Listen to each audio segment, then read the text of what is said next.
ஆன்லைன்ல ஜோதிடம் பார்க்க வெறும் 350 ரூபாய் மட்டுமே. குறைந்த விலை அப்பாயின்மெண்ட் மூலம் வீட்ல இருந்தே நீங்க பார்க்கலாம். உங்களுடைய பிறந்த தேதி, நேரம், ஊர் மட்டும் வாட்ஸ்அப்ல சொன்னா போதும். நாங்களே உங்களுக்கு ஃபோன் செய்து பலன்கள் சொல்லுவோம். உங்களுக்கு ஏதாவது கேள்வி இருந்தாலும் பின்னாடி கேட்கலாம். ஸோ வாட்ஸ்அப் நம்பர் பார்த்தீங்கன்னா 88 70 10 75 27. Hello friends, welcome back Siddharvak channel நண்பர்களே. இன்றைக்கி இந்த வீடியோவில் மிக முக்கியமான ஒரு ஜோதிட தாள்களை தான் இப்போ இந்த வீடியோவில் மேச ராசிக்கு பார்க்க போகிறோம். ஸோ பார்க்குறதுக்கு முன்னாடி எதை பற்றி அதை பார்க்க போகிறோங்கிறத இன்ட்ரோவில் ஷேர் பண்ணுறேன். மேச ராசிக்காரங்க உங்கள் ராசிக்கு எதை பற்றிய தாள்களை பார்க்க போகிறீங்கிறத இன்ட்ரோவில் தெரிஞ்சுக்குங்க.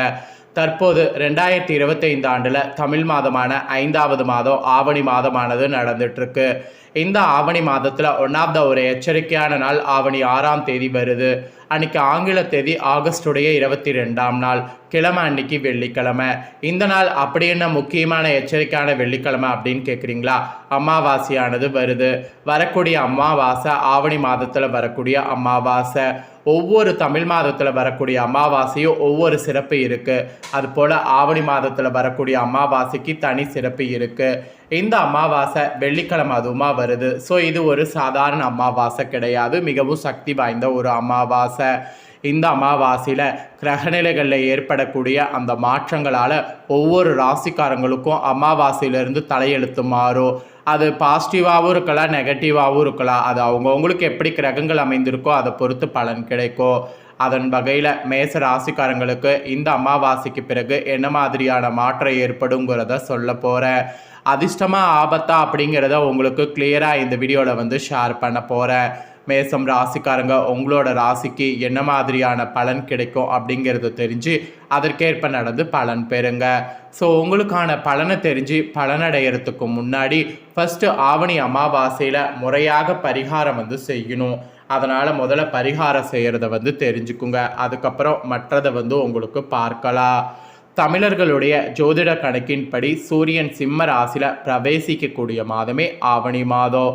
ஆவணி மாதமானது சாதாரண மாதம் கிடையாது. இது சிங்க மாதம் என சிறப்பாக அழைக்கப்படுது.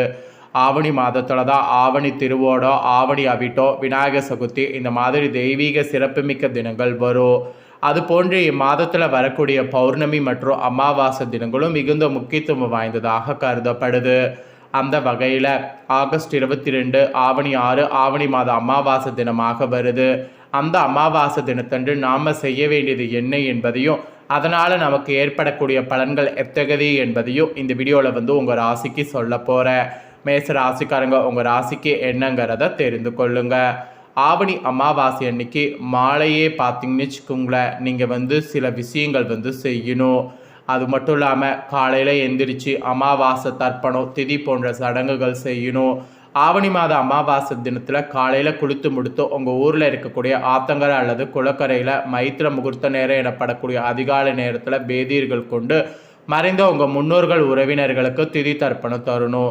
தர்ப்பணம் விடுவதற்கு தொடங்கும் முன்பு குலதெய்வத்தை வணங்க வேண்டும். பின்பு இந்த தர்ப்பண சடங்கு நன்றாக அமைய தேவர்களுடைய நாயகன் ஆகிய மஞ்சள்ல விநாயகரை பிடித்து வழிபாடு செய்யணும் அல்லது மானசீகமாக வழிபாடு செய்யணும். பின்பு உங்கள் தாய் வழி மற்றும் தந்தை வழி முன்னோர்களை மனதில் நினைத்து வேதிகள் கூறக்கூடிய மந்திரங்களை திரும்ப கூறி அரிசி பிண்டத்தில் கருப்பு எல் போட்டு அதில் தூய்மையான நீரை சிறிது விட வேண்டும்.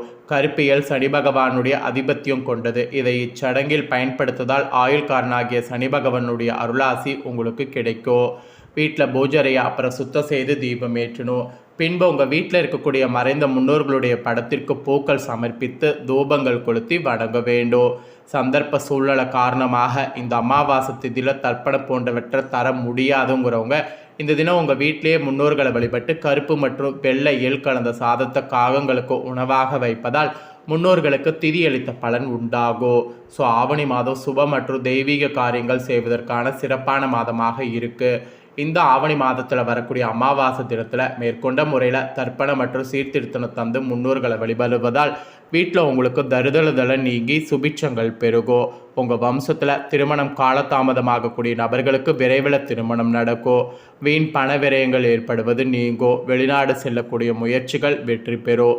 எடுக்கக்கூடிய முயற்சிகள் அனைத்திலும் வெற்றிகள் உண்டாகும். மெயினாக காரிய தடைகள் நீங்கும். இதுதான் இந்த அமாவாசையுடைய சிறப்பு. ஸோ இந்த அமாவாசையை மேச ராசிக்காரங்க கண்டிப்பாக மிஸ் பண்ணக்கூடாது. இந்த அமாவாசையை கண்டிப்பாக உங்களோட முன்னேற்றத்திற்கு பயன்படுத்தி கொள்ளணும். இப்பேற்பட்ட அமாவாசைக்கு பிறகு மேச ராசிக்காரங்களுக்கு எப்படி இருக்கும் அப்படிங்கிறத சொல்ல போகிறேன், வாங்க பார்க்கலாம். ஆவணி அமாவாசைக்கு பிறகு மேச ராசினருக்கு ஓரிரு விஷயங்களை தவிர அற்புதமான பலன்கள் இருக்கும். தொழில் ரீதியாக உத்தியோக சம்பந்தப்பட்ட விஷயங்களில் நிறைய பிரச்சனைகள்லாம் ஏற்படாது. நிதி மற்றும் பொருளாதார விஷயங்களில் சிக்கல் இல்லை. இந்த மாதிரி பாசிட்டிவாக உங்கள் ராசிக்கு பலன்கள் கிடைக்கும் என்பது குறிப்பிடப்படுது. மேசம் ராசிக்காரங்களுக்கு ஆவணி அமாவாசைக்கு பிறகு கிரகங்களுடைய பயிற்சி அதிர்ஷ்டமாக சாதகமாக இருக்குது. மேச ராசிக்காரங்களுக்கு இதனால் தொழில் எப்படி இருக்கும், உங்கள் ராசிக்கு நிதி மற்றும் குடும்ப வாழ்க்கை எப்படி இருக்கும் அப்படிங்கிறது எல்லாமே விரிவாக இந்த வீடியோவில் பார்க்கலாம். ஃபஸ்ட்டு பொது பலனில் என்னங்கிறத சொல்கிறேன். இந்த அமாவாசைக்கு பிறகு மேச ராசினருக்கு ஓரிரு விஷயங்களை தவிர அற்புதமான பலன்கள் நிறைய விஷயங்களில் இருக்கும். தொழில் ரீதியாக உத்தியோக சம்பந்தப்பட்ட விஷயங்களில் எந்த விதமான பிரச்சனைகளும் ஏற்படாது. நிதி மற்றும் பொருளாதார விஷயங்களில் சிக்கல்கள் இல்லை என்றால் கூட நீங்கள் செலவுகளில் கவனமாக இருக்க வேண்டும். தனிப்பட்ட வாழ்க்கையிலும் பணத்தை கையாள்வதிலும் கவனம் தேவை. மெயினாக குடும்ப வாழ்க்கை, திருமண வாழ்க்கை மகிழ்ச்சியாக இருந்தால் கூட குழந்தைகளுக்காக ஏற்படக்கூடிய செலவுகள் அதிகரிக்கும். சொத்து சம்மந்தப்பட்ட விஷயங்கள் பிரச்சனையாக இருந்தால் இந்த டைம் அது சம்மந்தப்பட்ட முடிவுகள் எடுக்காமல் அமைதியாக இருப்பது நல்லது. உத்தியோகத்தில் இருப்பவர்களும் வியாபாரம் செய்பவர்களும் மிகப்பெரிய வளர்ச்சி தரக்கூடியதாக இந்த அமாவாசைக்கு பிறகு சூழ்நிலை அமையும். அந்த சூழ்நிலையை பயன்படுத்தி முன்னேறுங்க. இந்த அமாவாசைக்கு பிறகு உங்கள் ராசினருக்கு 2வது வீட்டில் குரு பகவான் சஞ்சரிப்பதால் குடும்ப வாழ்க்கை, திருமண வாழ்க்கை பெரிய பிரச்சனை இல்லாமல் சுமூகமாகவே இருக்கும். ஆனால் வாழ்க்கை துணையோடு உடல் நலத்தில் ஏதேனும் பிரச்சனை ஏற்படலாம், அல்லது உங்கள் இருவருக்குமே உணர்ச்சி பூர்வமான வாக்குவாதங்கள் பெரிதாகலாம். அதனால் அதில் கவனம் தேவை. பண நெருக்கடி ஏற்படாது. இருந்தாலும் பண சம்பந்தப்பட்ட விஷயங்களில் வீட்டுக்கான பொருட்கள் வாங்குவது, முதலீடு செய்வது இதிலெல்லாம் நீங்கள் யூஸ் பண்ணிக்கோங்க. அப்புறம் கணவன் மனைவிக்குள் வாக்குவாதம் ஏற்படலாம். வாக்குவாதம் ஏற்படாத மாதிரி நிறைய விஷயங்களுக்கு விட்டு கொடுத்து போகணும் என்பது குறிப்பிடப்படுது. அதுக்கப்புறம் உங்கள் ராசினருக்கு வேலை மற்றும் தொழில் சம்பந்தப்பட்ட கிரகங்கள் இந்த டைம் பெரும்பாலும் சாதகமாக இருக்குது. அதனால் உங்களுடைய முயற்சிகள் அனைத்துமே மிகப்பெரிய அளவுக்கு நற்பலன் கொடுக்கும். புதன் வக்ரம் அடைவது உத்தியோகத்தில் இருப்பவர்களுக்கு அல்லது வியாபாரம் செய்பவர்களுக்கு பேச்சால் ஏதேனும் சிக்கலை ஏற்படுத்தலாம். அதனால் பேச்சில் கவனம் தேவை. அதுவும் இந்த அமாவாசைக்கு பிறகு கிரகங்களுடைய சஞ்சாரப்படி திடீர் அதிர்ஷ்டம் மூலம் பணம் ஈட்ட முடியும். குறிப்பாக பங்கு சந்தை, ஏற்றுமதி இறக்குமதி சம்பந்தப்பட்ட தொழில் இருப்பவர்களுக்கு அபரிவிதமான லாபத்தை ஈட்டக்கூடியதாக சூழ்நிலை அமையும். நல்ல வருமானம் வரும். வேலையை வஸ்திரப்படுத்தி கொள்ளக்கூடிய வாய்ப்பு கூட ஏற்படும். ஆக மொத்தம் மேசராசினருக்கு இந்த ஆவணி அமாவாசைக்கு பிறகு குழந்தைகள் சம்பந்தப்பட்ட செலவுகள், வாழ்க்கை துணையுடன் ஏற்படக்கூடிய சின்ன சின்ன வாக்குவாதங்கள், இந்த மாதிரி விஷயங்கள் மட்டும் அவ்வப்போது பிரச்சனையாக தோன்றலாம். தேவையில்லாத செலவுகளை தவிர்ப்பது நல்லது. இது பிற்காலத்தில் கடன் வாங்குவதை தவிர்க்க உதவும். வீட்டு பராமரிப்பு செலவுகள், வாகன பராமரிப்பு செலவு இந்த மாதிரியான திடீரென ஏற்படலாம். இது மட்டும் கொஞ்சம் ஏற்படாமல் பார்த்துக்கொள்வது நல்லது. மெயினாக உங்கள் ராசிக்காரங்க பேச்சில் நிதானத்தையும் வார்த்தைகளில் கவனமாக இருப்பதையும் கடைபிடிக்கணும். அப்போ தான் உத்தியோகத்தில் தேவையில்லாத பிரச்சனைகளை தவிர்க்க முடியும். ஸோ அதனால் மேச ராசிக்காரங்க இந்த மாதிரி கவனமாக இருங்க. ஆக மொத்தம் உங்கள் ராசிக்காரங்களுக்கு இந்த அமாவாசைக்கு பிறகு இந்த மாதிரி தான் பலன்கள் கிடைக்கும் என்பது குறிப்பிடப்பட்டிருக்கு. ஸோ குறிப்பிடப்பட்டதை தெளிவாக இந்த வீடியோவில் உங்களுக்கு சொல்லிட்டேன். சொன்னது நீங்கள் தெரிஞ்சிருப்பீங்க. தெரிஞ்சதுக்கேற்ப நடந்து பலன் பெறுங்க.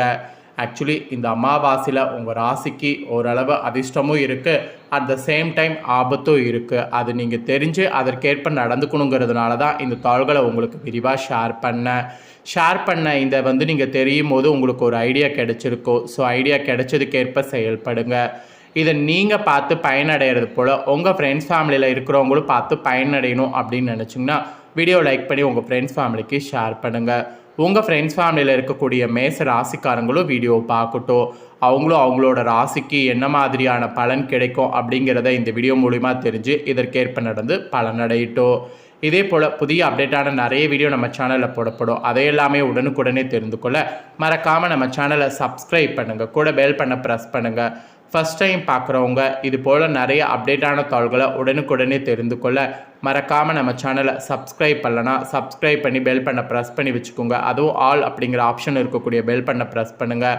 அதை பண்ணிட்டீங்கன்னா நான் போடுற மற்ற அப்டேட்டான எல்லா வீடியோஸுமே உடனுக்குடனே தெரிஞ்சு பயனடையலாம். ஸோ மறக்காமல் சப்ஸ்கிரைப் பண்ணி பெல் பண்ண ப்ரெஸ் பண்ணி சப்போர்ட் பண்ணுங்கள்.